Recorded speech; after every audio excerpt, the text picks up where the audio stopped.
안녕하세요. 울산인재평생교육진흥원 김창섭입니다. 2020년 울산평생학습포럼은 코로나19 확산으로 인해 비대면으로 진행하고자 합니다.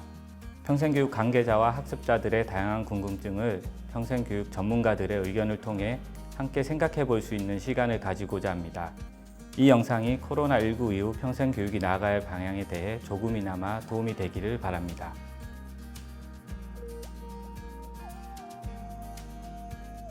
안녕하십니까. 울산인재평생교육진흥원 초대원장 허황입니다. 2020년은 코로나19라는 특수한 상황과 그로 인해 급변하는 사회 환경에 맞춰 대응하시느라 평생교육기관 관계자 및 종사자 여러분들의 노고가 많으셨으리라 생각됩니다. 또한 앞으로의 사업은 어떤 방향으로 풀어가야 할지에 대한 고민도 많으실 것으로 생각됩니다. 이러한 고민을 2020년 울산 평생학습 포럼을 통해 많은 분들과 함께 나누고 생각해 보고자 본 영상을 준비하였으니 조금이나마 도움이 되었으면 합니다. 우리 진흥원은 2021년에도 시민들의 새로운 도전을 함께 할 수 있는 평생교육기관으로서 평생교육기관들의 든든한 동반자로 지역사회에 도움이 될 수 있도록 더욱 열심히 노력하겠습니다. 많이 지켜봐 주시고 격려 부탁드립니다. 감사합니다.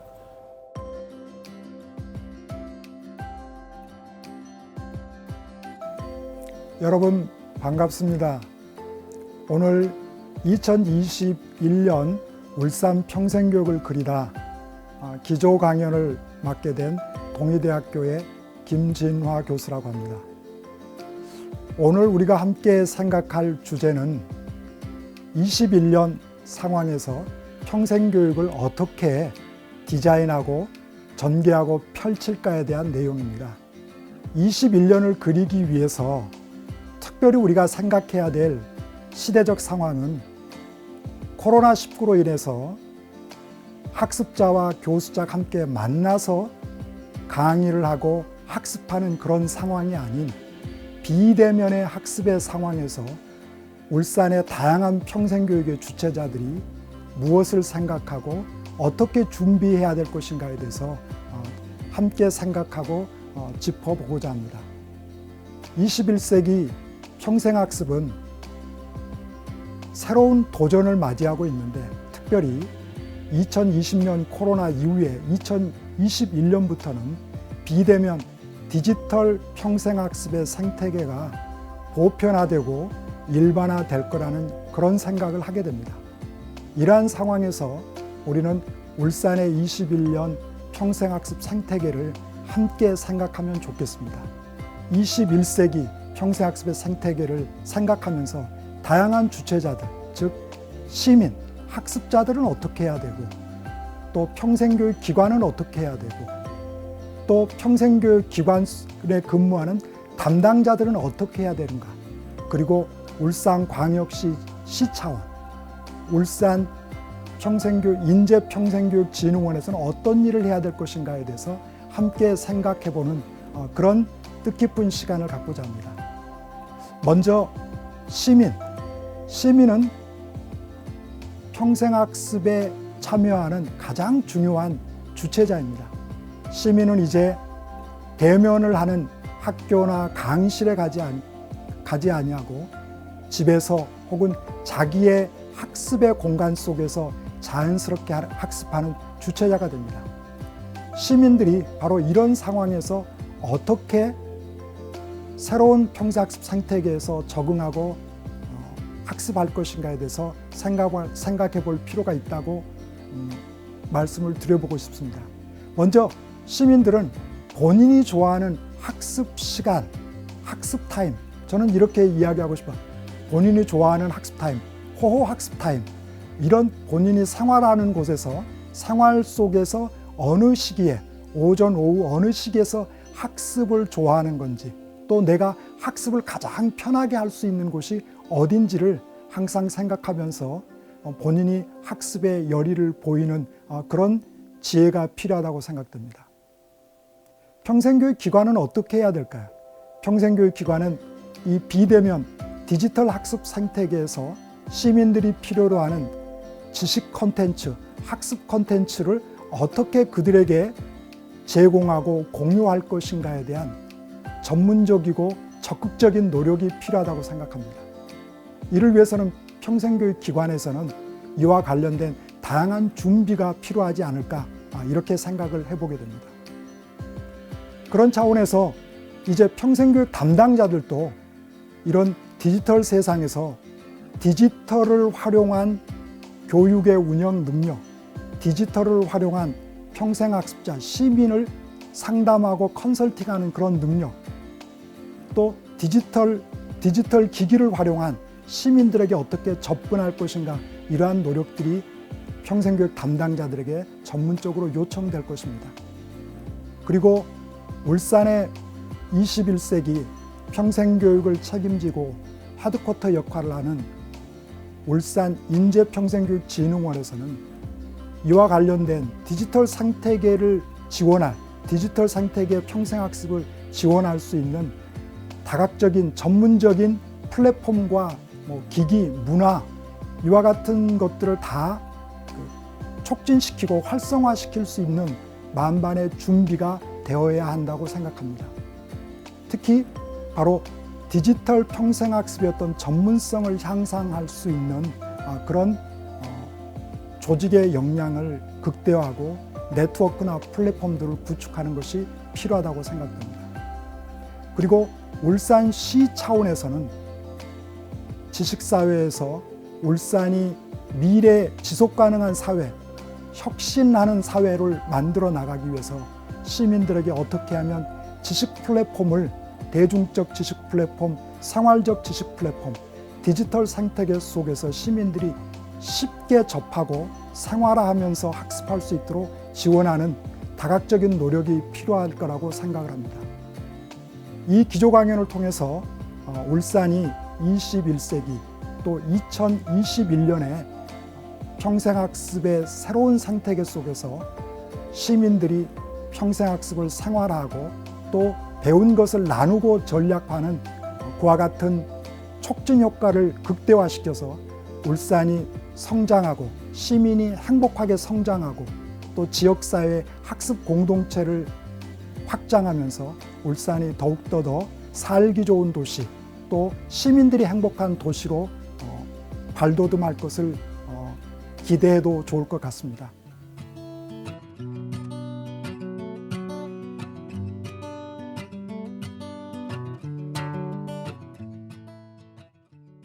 저희는 시각장애 유형을 가진 분들이 많으셔서 다른 분들보다 손 세척이라든지 방역에 더 중점을 두었습니다. 그 다른 분들께서 한 10번, 하루에 10번 하시게 되면 저희는 20번, 30번 이렇게 방역을 철저히 하였고요.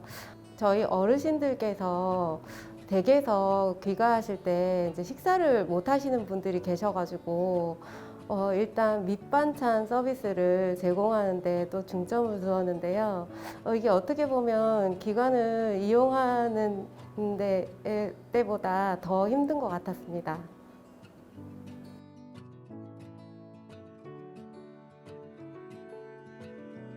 저희 같은 경우에는 시각장애인들께서 일단 손으로 만지는 게 습관적이고 당연한 것이기 때문에 저희가 일단 중점을 둔 부분은 손 세정들도 물론 사용을 많이 하고 있었지만 이용인들에게 수시로 손을 물로 세척하고 구강을 세척하는 데 중점을 더 두었고요.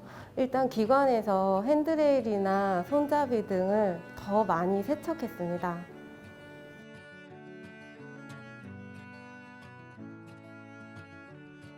코로나19로 인해 올 한 해 많은 평생교육 기관들이 운영에 큰 어려움을 겪었을 것이라 생각하는데요.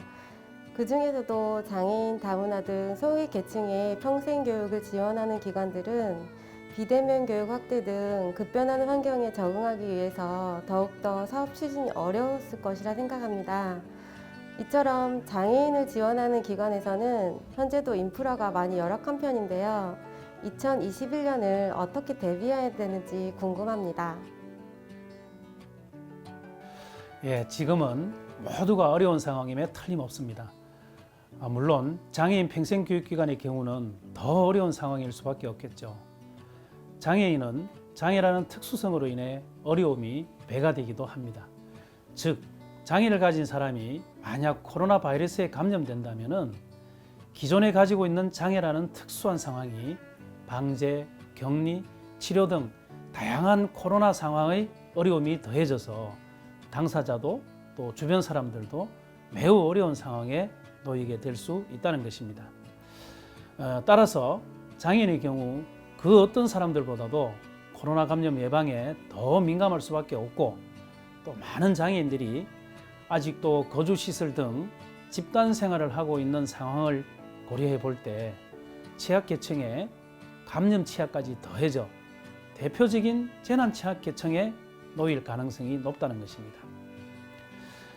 장애인 평생교육 대부분은 아직도 기관 중심 그리고 집단 다중으로 서비스가 이루어지고 있어서 집단 감염의 우려가 매우 높고, 또 특히 발달장애인이나 정신장애인의 경우에는 스스로 감염 수칙을 준수하기 어려운 분들이 많이 있을 수 있습니다.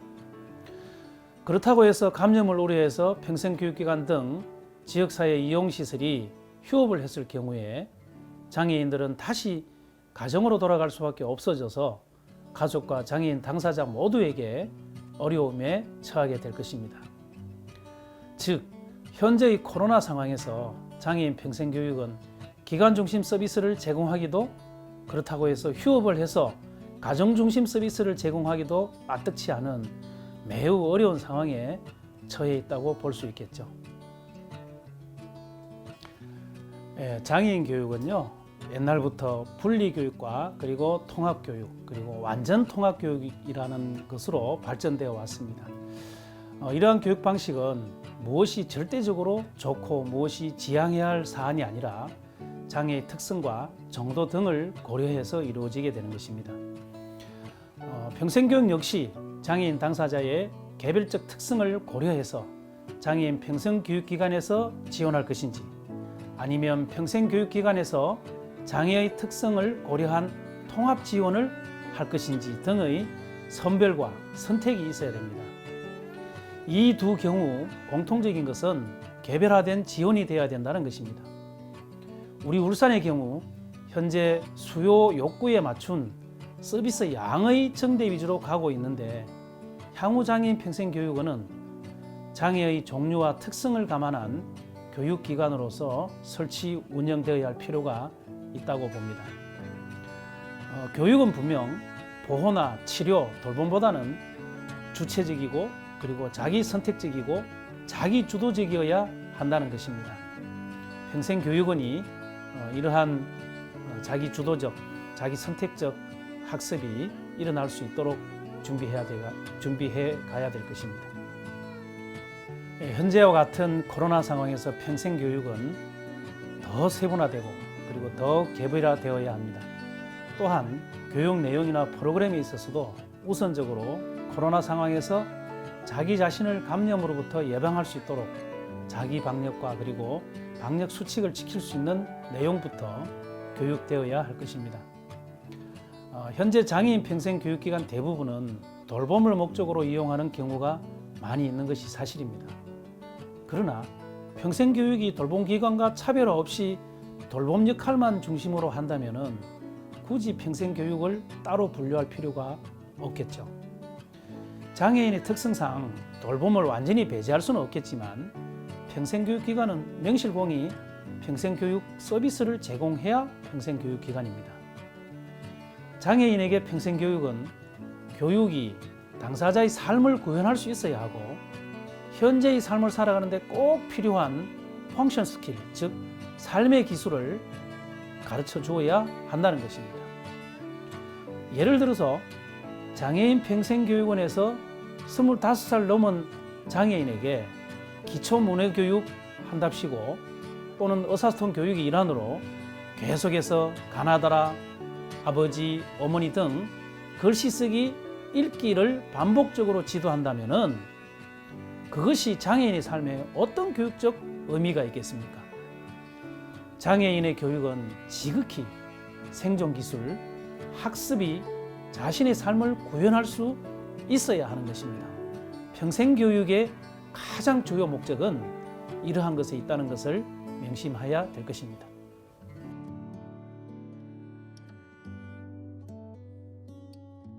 처음 시작은 비대면이 없었는데 지금 이제 10월 이후로 들어오는 수업들은 비대면이 많아서 공예 같은 경우에는 키트를 만들어서 직접 갖다 드리고 그리고 동영상을 제작해서 수업을 진행하고 있는 방향입니다.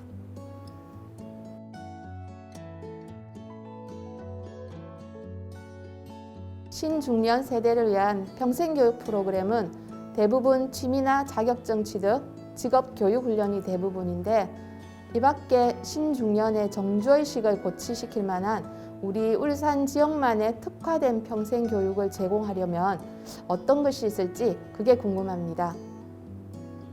예, 안녕하십니까. 저는 울산연구원 이은규입니다. 먼저 코로나19 때문에 올해 그 평생교육 사업도 굉장히 힘든 걸로 알고 있는데 모쪼록 그 내년에는 울산인재평생교육진흥을 중심으로 지역에 이제 평생교육 프로그램이 활성화되는 좋은 계기가 되기를 바랍니다. 먼저 저희가 그 질문을 듣고 나름대로 이제 생각을 좀 해봤습니다. 아마 신중년이라고 하는 게 지금 한 5, 60대 그 연령대 분들 말씀하시는 것 같은데 제가 이제 신중년 그 연령쯤 되는데 제 입장에서 한번 몇 가지 안을 한번 생각을 해봤습니다.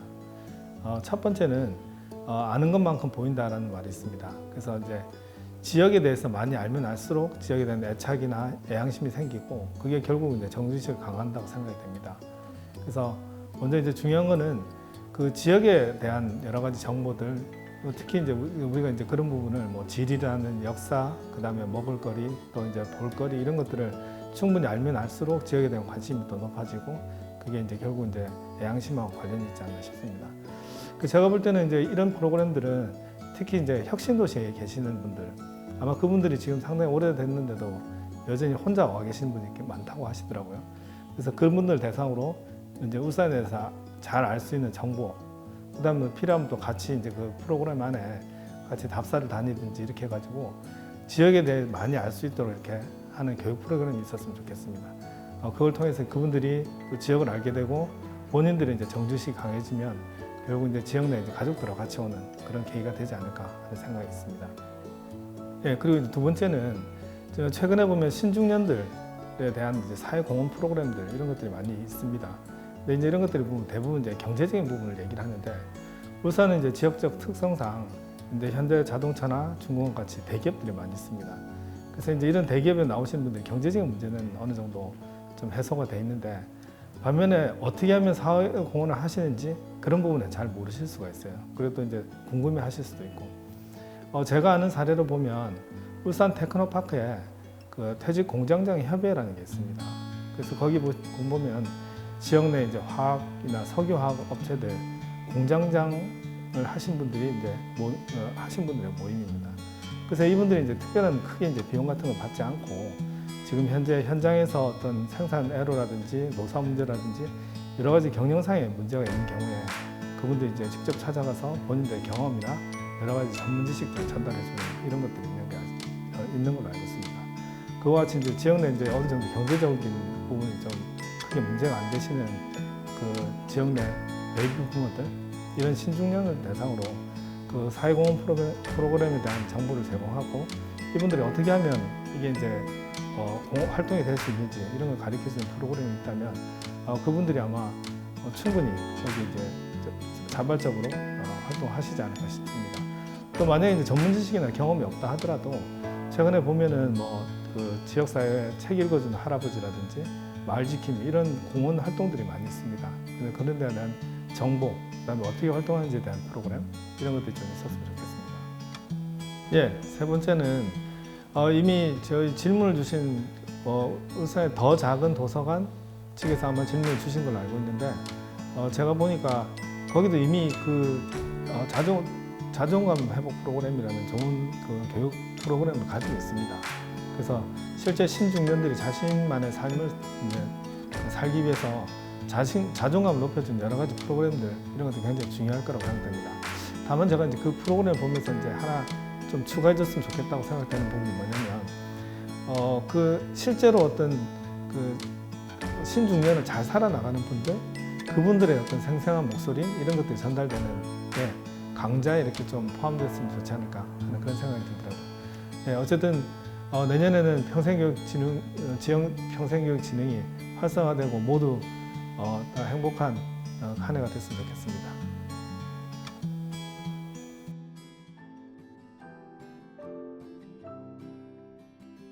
우리 기관으로서는 우리 나이 드신 문예 학습자들이 거의 다 나이 드신 분들이기 때문에 거의 다가 비대면 수업을 하고는 있지만 비대면 수업이 사실 뭐 효율적이지는 못하지만 방법은 그것밖에 없으니까 일단 과제물도 내주고 그렇게 해서 갖고 오는 걸로 하고 기기 능력이 좀 있는 분들은 사진 찍어가 올리고 그렇게 지금까지는 그렇게 하고 있습니다. 예.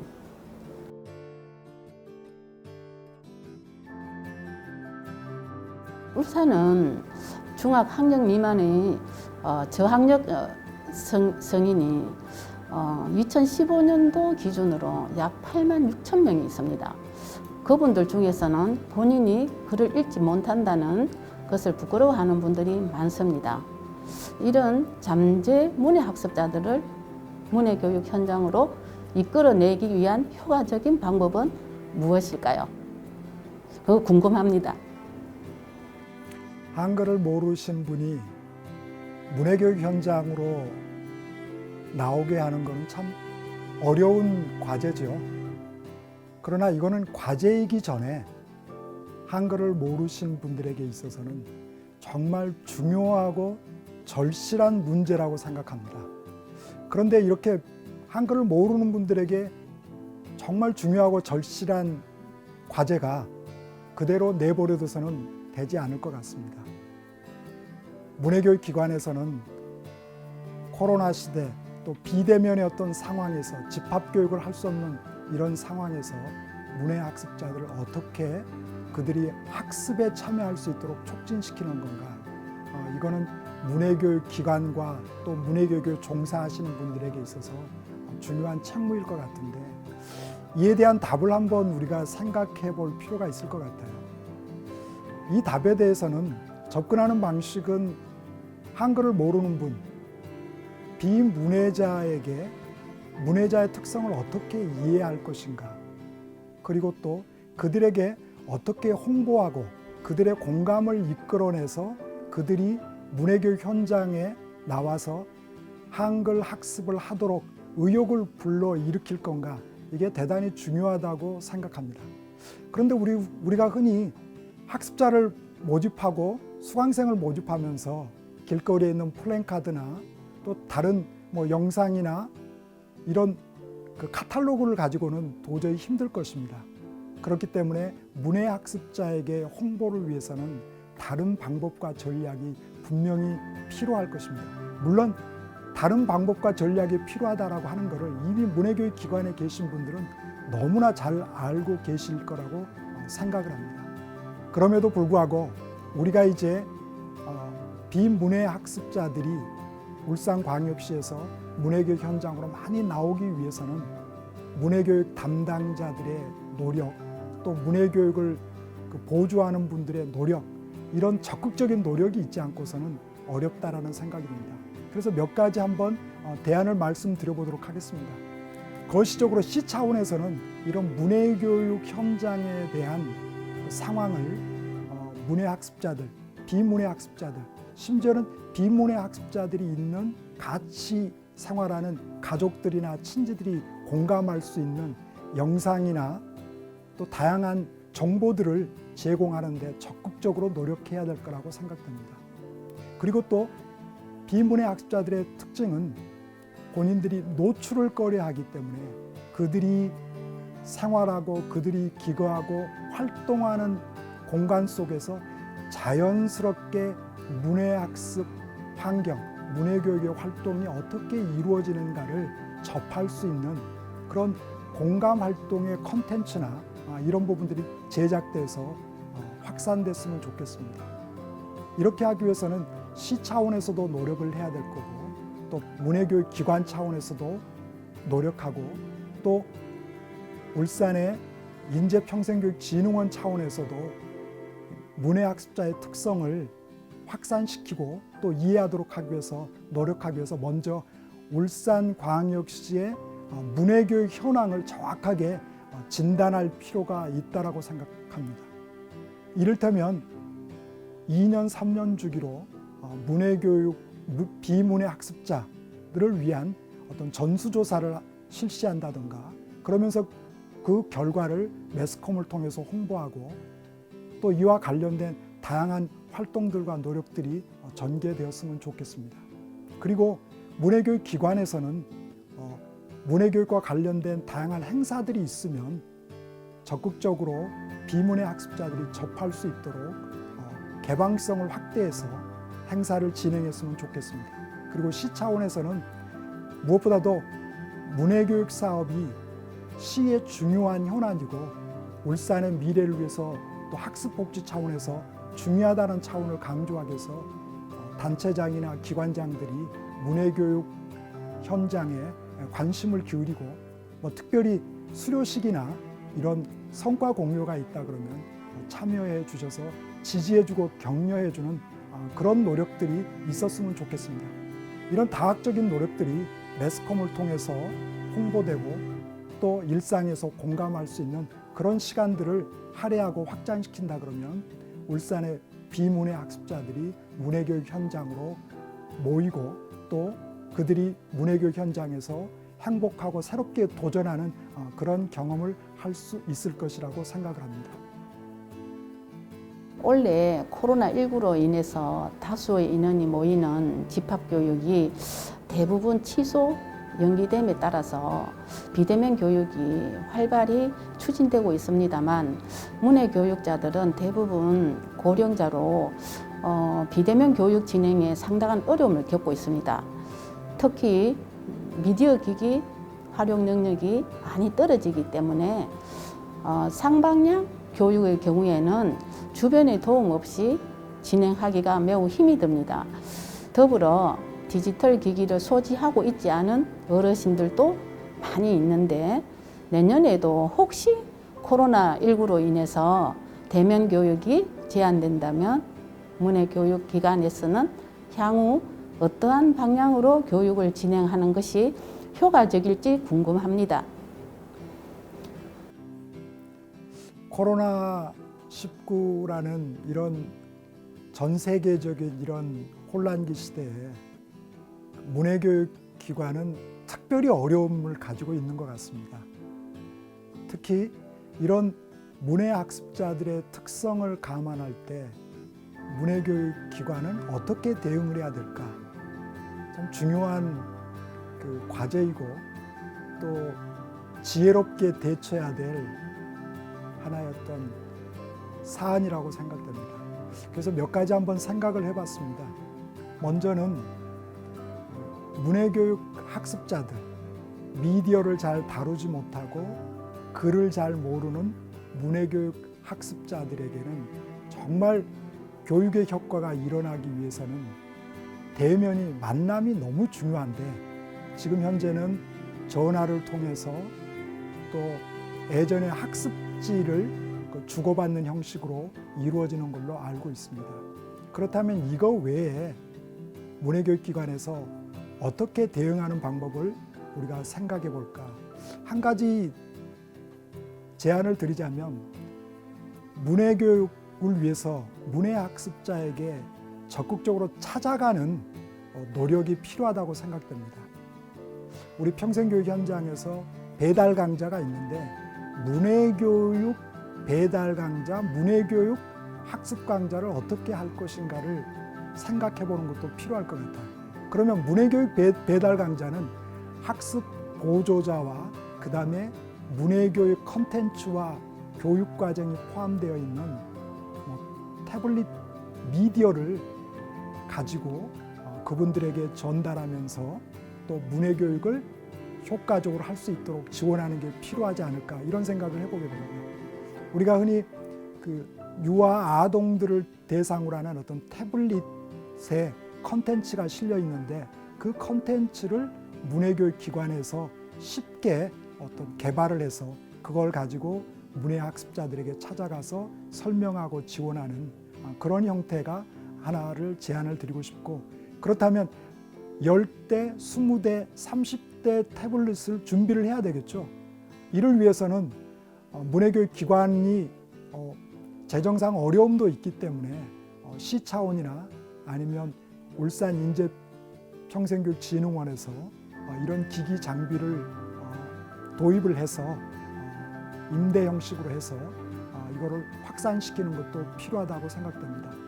사실 문해교육 기관에서는 실제로 문해교육 현장에서 비문해 학습자들이 학습할 수 있는 다양한 노하우와 또 학습의 장면들을 가지고 있습니다. 그 학습의 장면들을 디지털 영상 속에 담아서 문해 학습자들이 공감할 수 있도록 하는 노력이 필요하지 않을까. 뭐 이를테면 노래를 통해서 배우는 한글 교실, 또 스마트폰을 통해서 배우는 한글 교실, 이런 영상들을 제작을 한다 그러면 어렵지 않게 또 접근을 할 수 있다라고 생각이 됩니다. 그런데 이제 중요한 건 그렇게 문해 학습자들이 학습을 할 수 있도록 컨텐츠를 제작하는 데 있어서 실제로 문해 현장에서 실제로 단연간에 거쳐서 문해 교육을 강의했던 그 문해 교원 강사 선생님들과 또 이를 지원하고 보조하는 인력이 절실하다고 생각됩니다. 이를 위해서는 시 차원에서 그들을 어떻게 양성하고 또 그들을 지원할 것인가, 활동을 지원할 것인가를 고민을 해야 되는데, 이를 위해서는 문해교육 학습 보조원을 양성을 해서 학습형 일자리 차원에서도 전개할 수 있을 것 같고, 또 학습 복지 차원에서도 이와 같은 일을 확산시킬 수 있을 것이라고 생각이 됩니다. 특별히 문해교육 기관을 이용하는 사람들은 사회적으로 소외된 계층이고 또 우리 사회와 같이 어우러질 일은 다문화인들이 많기 때문에 그들을 위해서 특별히 접근하기 위해서는 전향적인 생각과 지원이 필요하다고 생각됩니다. 궁극적으로는 울산에 문해학습자, 한글을 모르는 사람이 단 한 명이라도 있어서는 안 된다는 이런 뚜렷한 철학을 가지고 이 문해교육 기관을 지원하고 문해교육을 전개했으면 좋겠습니다.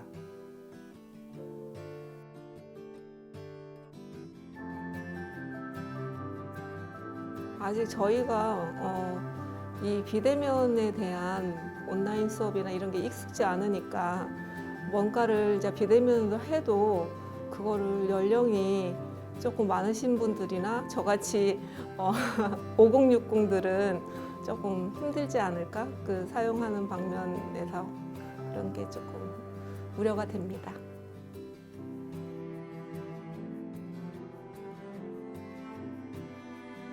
코로나19 이후 온라인 교육이 활성화되어서 비대면 교육이 많이 접하게 되었습니다.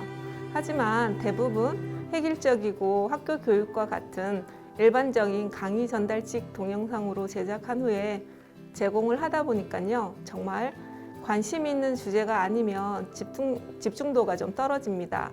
조금 더 재미있는 방법이나 강사진을 활용한 동영상 콘텐츠를 제작할 수는 없을까요?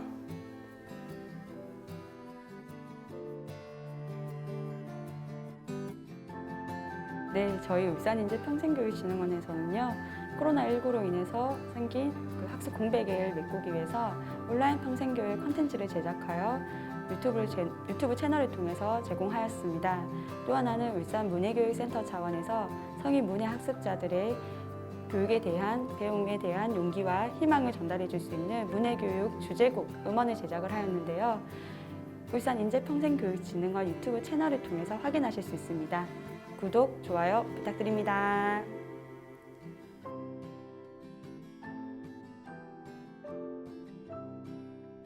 네, 코로나19로 인해 진흥원에서도 시민의 학습권을 보장하기 위해 온라인 동영상 콘텐츠를 한 해 동안 66편을 제작하여 유튜브 채널 등을 통해 제공하였습니다.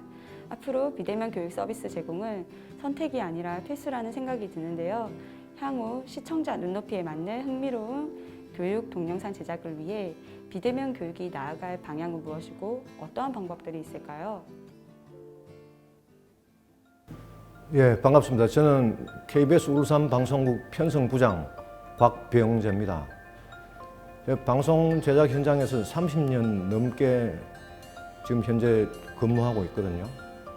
근데 실제로 이제 30년 해도 이게 동영상 제작은 어렵습니다.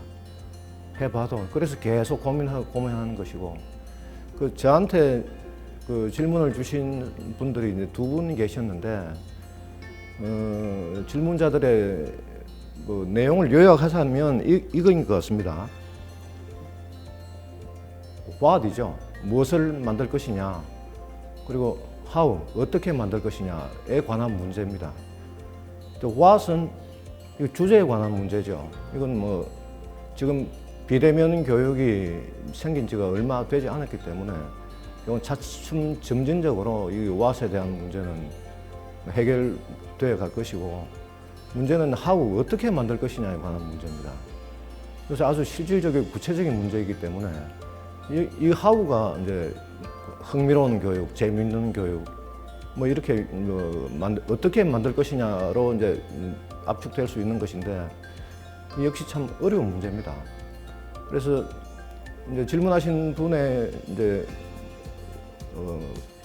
배경도 지금 현재 행해지고 있는 교육이 다소 흥미가 없는 것이 아니냐라는 것이었는데, 잠깐 화면을 살펴보면서 같이 이제 보기로 하겠습니다. 지금 진흥원에서 이제 업로드한 강의 자료입니다. 그래서 오른쪽에 이제 가운데 메인 화면이 배치되고, 강사분이 이제 왼쪽 모퉁이에 이제 배치가 되어 있는데, 지금 이제 주 화면이 메인 화면이죠. 지금 화면에 전혀 이제 움직임이 감지되지 않습니다. 강사분께서 준비하신 이제 슬라이드 자료만 이렇게 이제 배치되다 보니 시선을 끌만한 시각적 요소가 전혀 보이지 않는 것이죠. 그래서 시청자들은 흥미 유발이 좀 어렵게 느껴지는 그런 화면입니다. 그래서 이걸 좀 개선하려면 좀 다른 툴이 좀 필요한 것 같아요. 그래서 유튜브 검색을 한번 해봤습니다. 저 검색어를 파워포인트 동영상 제작이라는 검색어를 한번 집어 넣어봤습니다. 어떤 유튜브 화면들이 많이 나올 겁니다. 파워포인트는 프레젠테이션 제작 툴인데, 지금 보시는 것처럼 동영상으로 아주 손쉽게 만들 수 있는 그런 유튜브 방송들이 많이 지금 등록되어 있습니다. 저 강의 자료들이거든요. 이걸 하나씩 구체적으로 보자면, 저 장면 전환이라든지 모핑 효과, 다양한 기능, 이건 전부 애니메이션과 관련된 사항들입니다. 그 강의를 어떻게 사용 방법까지 강의를 하고 있는 이런 유튜브 방송들이 많이 있습니다. 그 파워포인트로 강의도 활용할 수도 있는 것이고, 영상 만들어주는 프로그램 사용 편집, 이거 역시 파워포인트다. 파워포인트는 아주 범용적인 프로그램이기도 하지만, 지금 이제 최신 기능들이 많이 추가되어서 동영상으로 움직이는 동영상을 만들 수 있다는 것입니다. 특별한 기술도 필요 없고, 아주 이제 손쉽게 만들 수 있는 프로그램 중에 하나다. 물론 좀 열심히 배우긴 배워야 되겠죠. 여기 손에 익숙해지기까지는. 이런 걸 활용해서 만든 이제 강의 자료입니다. 여기 보시면 아주 이제 시각적이죠. 텍스트 이제 저렇게 애니메이션이 구현될 수 있는 것이고, 시청자들의 시선을 잡을 만한 내용들이 많습니다. 그래프도 애니메이션 되는 거고. 변화가 많다는 것이죠. 생동감이 있고, 저렇게 이제 화면 요소들이, 낱개의 요소들이 이제 애니메이션 되니까 생동감 있게 화면 구성할 수 있다. 이렇게 볼 수가 있습니다. 저는 이제 텍스트 자료도 이제 영상으로 활용할 수 있는 그렇게 아주 재미있는 강의를 만들 수 있다. 비단 파워포인트뿐만 아니고 애플 키노트로도 동영상을 만들 수 있습니다. 이건 방송 제작 현장에서도 동영상 만들기로 사용하고 있는 것인데 제가 이 제작 과정을 잠깐 이렇게 녹화를 해봤습니다. 낱장의 슬라이드가 낱장으로 되면 이제 밋밋한 그림은 되지만 저렇게 낱장의 슬라이드가 동영상으로 묶였을 때는 좀 더 매력적인 그런 화면을 만들 수 있는 것이죠. 지금 텍스트 애니메이션이 되고 있습니다. 저 속도라든지 이런 내용 구성은 뭐 자기 창의력에 따라서 이제 마음대로 구성할 수 있는 것이고, 저 사진이 저렇게 이제 애니메이션으로 돼서 나오고, 그렇죠? 낱개의 사진들이 이렇게 뭐 자기 상상력에 따라서 아주 재미있는 효과들을 많이 줘서 재미있는 그런 동영상을 만들 수가 있습니다. 영상 제작 팁을 제가 뭐 잠깐 몇 가지만 말씀드리겠습니다. 물론 정답이 있는 것은 아니지만 제 경험상 이런 것은 좀 염두에 두시면 재미있는 영상을 만들 수 있지 않을까. 가장 먼저 구성이 아주 중요합니다. 이 흐름이나 플롯 스토리로 이렇게 표현되는 것인데 흐름을 먼저 짜야 됩니다. 짜고 짤 때 이제 아주 복잡한 구성은 피하라, 과욕이다. 이 구성이 되고 나야 이제 영상을부터 먼저 만듭니다. 영상은 어떻게 만들 것이냐. 영상에는 이미지가 될 수도 있고 동영상이 될 수도 있고 텍스트도 될 수가 있습니다. 그래서 애니메이션을 활용해서 좀 더 생동감 있는 화면을 만들어야 할 것입니다. 그 다음에 대본이 들어갑니다. 대본 작업. 그 나레이션이 될 수 있고 강의 원고가 될 수 있고 그 분량이 적절한가라는 문제는 가급적 분량은 줄이는 게 좋습니다. 말은 적은 게 좋습니다. 사운드, 음악이라든지 음량 효과, 이런 게 들어가야 좀 영상 자체의 긴장감이라든지 흥미가 유발될 수 있습니다. 마지막으로 디테일을 주의 깊게 끝까지 잘 살펴야 됩니다. 이게 동영상 강의 완성도와 직결된다고 볼 수 있겠습니다. 이 외에도 최근에 울산시에서 이제 비대면 정원 아카데미 비대면 교육을 했습니다. 12월 17일. 저렇게 생방송으로도 비대면 교육을 할 수 있는 것 아니냐. 이렇게 별도의 공간이나 장비가 좀 필요하겠지만 이거 한번 갖춰놓으면 오랫동안 쓸 수 있는 것이니까 저런 방식으로도 비대면 교육이 가능하다. 그 시청자들은 방송을 하면서 이제 실습도 해볼 수 있고 이런 방법도 비대면 교육 필수 시대에 좀 고려해 볼 수 있는 것이 아닌가라고 생각합니다. 제가 준비한 답변은 여기까지입니다. 고맙습니다. 지금까지 2021년 울산 평생교육을 그리다라는 주제로 울산 평생학습 포럼을 영상으로 만나보았습니다. 장애인, 문해교육, 신중년, 비대면 교육 등 다양한 분야에 대해 평생교육기관 관계자분들이 질문하고 전문가가 답변하는 방식으로 영상을 준비해 보았습니다. 비록 올해는 코로나19로 평생교육기관 관계자분들과 전문가들이 한자리에 모여 다양한 정보와 지식들을 공유하지는 못했지만 이렇게 영상으로나마 깊이 있는 질문과 성의 있는 답변이 담겨 그 아쉬움을 대신할 수 있을 것 같습니다. 아무쪼록 내년 울산 평생교육을 준비하시는 모든 분들에게 조금이나마 의미 있는 생각을 나눌 수 있는 시간이었기를 바라봅니다. 울산인재평생교육진흥원은 2021년에도 시민 여러분들, 평생교육기관 관계자분들의 든든한 평생교육 동반자로 늘 함께하도록 하겠습니다. 감사합니다.